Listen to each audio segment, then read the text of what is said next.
Halo Malaysia, selamat pagi, salam sejahtera Malaysia. Malaysia kita punya, cintai Malaysiaku, kita jaga kita. Sebelum kita mulakan berita hangat pada hari ini, untuk anda yang baru pertama kali, silalah untuk sudi tekan butang subscribe, like dan share. Sila juga tinggalkan komen anda kerana setiap komen anda amatlah dihargai. Berita hangat hari ini daripada channel ini, Denyut nadi suara rakyat bergema terus-menerus di dalam channel ini. Setiap hari kita membawakan berita-berita terbaru yang pastinya dinantikan oleh seluruh rakyat Malaysia.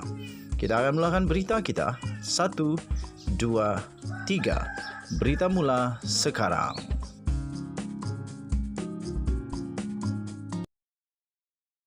Salam sejahtera Malaysia, berita terkini dipetik daripada malaysiakini.com. Bertajuk KJ, kes Mahkamah Pemimpin UMNO tak akan digugur, imej mesti dipulihkan.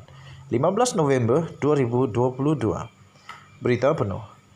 Khairi Jamaluddin berkata dia mahu memulihkan imej UMNO dan menurutnya Ismail Sabri Yaakob dan Hishamuddin Hussein juga sependapat dengannya. Ismail, Hisham dan saya sendiri agak tegas di mana kita mahu membawa UMNO untuk memastikan imej kita dipulihkan, katanya dalam satu temu bual dengan BFM. Menjawab soalan berhubung imej UMNO yang tercemar akibat daripada rasuah, Menteri Kesihatan sementara itu menegaskan kes mahkamah tidak akan digugurkan sekiranya BN kembali berkuasa. Katanya, adalah sangat penting bagi pemimpin UMNO seperti saya untuk menyatakan secara terbuka bahawa tidak akan ada campur tangan dalam proses kehakiman. Katanya lagi, kita tidak mahu dikenali sebagai satu lagi parti yang menggugurkan kes membabitkan pemimpin parti dan ini penting. Tambahnya, saya telah memberitahu Ismail Sabri bahawa ini mesti menjadi pendirian kita apabila kita kembali berkuasa. Sama seperti sebelum ini, apabila dia iaitu Ismail Sabri tidak campur tangan dalam proses kehakiman atau mempertimbangkan campur tangan sekalipun, tambahnya. Walaupun Khairi tidak menyebut parti lain yang dimaksudkannya, dia dipercayai merujuk kepada DAP dan kes Banglo terhadap pengerusi parti itu, Lim Guan Eng. Bekas Presiden UMNO Najib Razak sekarang ini telah menjalani hukuman penjara 12 tahun, manakala Presiden semasanya Ahmad Zahid Hamidi pula berdepan dengan berpuluh-puluh tuduhan rasuah. Sementara itu, Khairi berkata dia percaya UMNO adalah parti yang baik, terdiri daripada orang yang baik dan mereformasikannya bukanlah agenda yang jauh. Katanya, kami tahu akan ada pemilihan parti sejurus selepas pilihan raya umum. Sebab itu anda mempunyai barisan pemimpin baru ini. Bukan saja saya, tetapi seperti Ketua Penerangan UMNO, Syaril Hamdan dan bekas Timbalan Ketua Pemuda UMNO, Khairul Azwan Harun. Katanya, saya mahu melihat mereka memenangi tempat di peringkat bahagian. Saya mahu melihat mereka menggantikan beberapa pemimpin lama untuk menunjukkan UMNO sedang berubah. Ini bukan projek 5 atau 10 tahun. Ia akan berlaku selepas pilihan raya, katanya. Ditanya sama ada UMNO boleh melakukan pembaharuan dari dalam, Khairi berkata perkara itu mungkin tidak dapat dilakukan pada masa lalu. Katanya, tetapi kita telah melalui pelbagai kesukaran. Kita kehilangan kerajaan dan ada kesedaran di lapangan, tambahnya. Khairi turut mengimbas kembali keputusannya untuk bertanding sebagai jawatan Presiden UMNO selepas PRU 2018 yang lalu. Katanya, semua orang menyangka saya adalah perosak undi, tetapi saya melihat Kuli, iaitu veteran UMNO Tengku Razali Hamzah, sebagai perosak undi. Jika undi kami, undi untuk mereka berdua digabungkan, saya sudah menjadi Presiden UMNO, katanya lagi.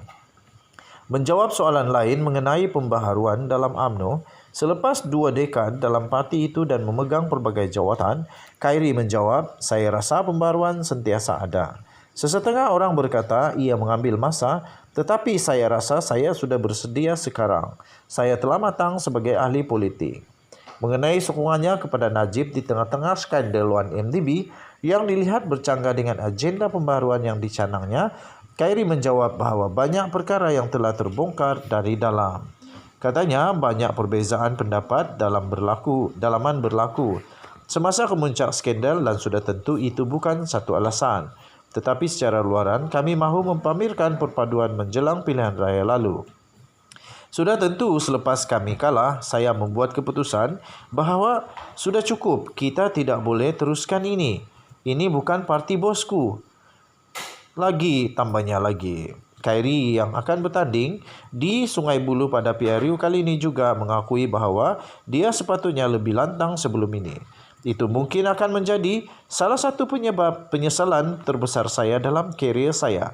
Tetapi kita melakukan kesilapan dan kita mengakuinya dan mudah-mudahan kita boleh menebusnya, tambahnya lagi. Sekian berita, salam sejahtera Malaysia. Denyut nadi suara rakyat bergema di channel ini. Jangan lupa tekan butang subscribe, like dan share. Bye-bye. Salam sejahtera Malaysia, selamat malam tuan-tuan dan puan-puan yang dihormati sekalian. Maka sudah selesai penamaan calon pada hari ini. Ada beberapa rusuhan, bukan beberapa, satu saja rusuhan sebenarnya yang terjadi di Tenom yang berpunca daripada penolakan pencalonan Datuk Peter Anthony yang menyebabkan penyokong beliau marah betul. Okey, itu adalah berita yang baru diterima, ada rusuhan tapi semuanya dapat disettle dengan baik. Okey. So, yang terbaru ini yang pasti mengejutkan Zahid Hamidi. Zahid kena jawab ini dengan betul ya. PRU 15 wanita BN kecewa parti tidak tepati janji, kata Nuraini Ahmad. Nah, apa cerita dengan Zahid lagi ni?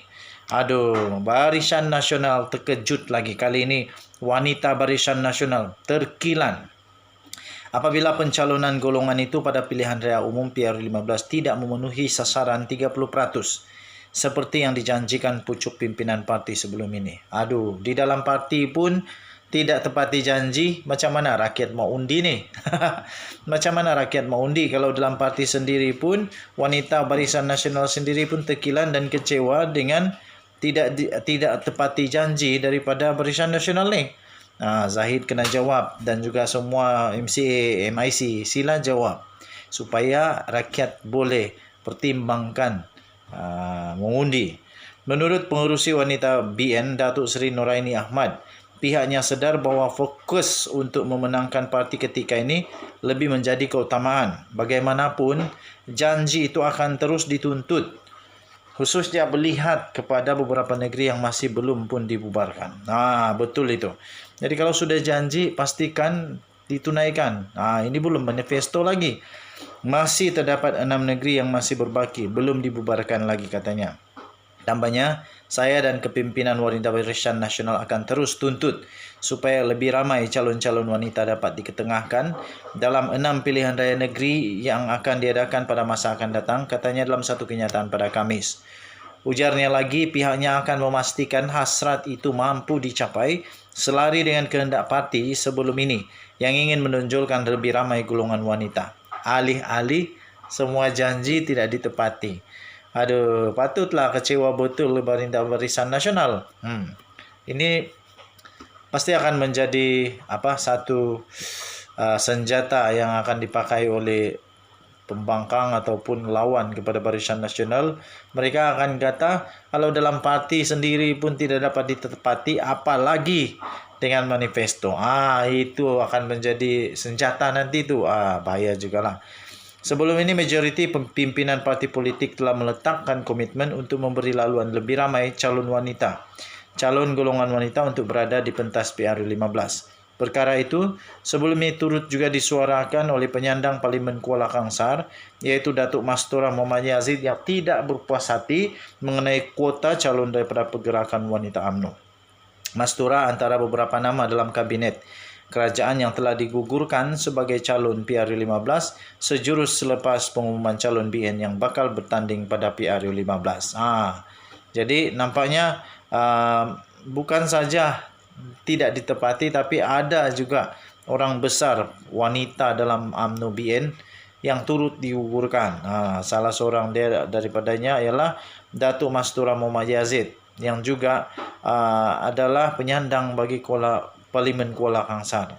Kenapa dia digugurkan tidak pastilah apa penyebabnya, tapi memang betul daripada astroawani.com ini dilaporkan PRU15 wanita BN kecewa parti tidak tepati janji. Ini Zaid Hamidi dan MIC, Presiden MIC, Presiden MCA, dan siapa saja yang masih berada dalam Barisan Nasional kena jawab benda ni dengan serius. Kita jumpa lagi. Bye-bye.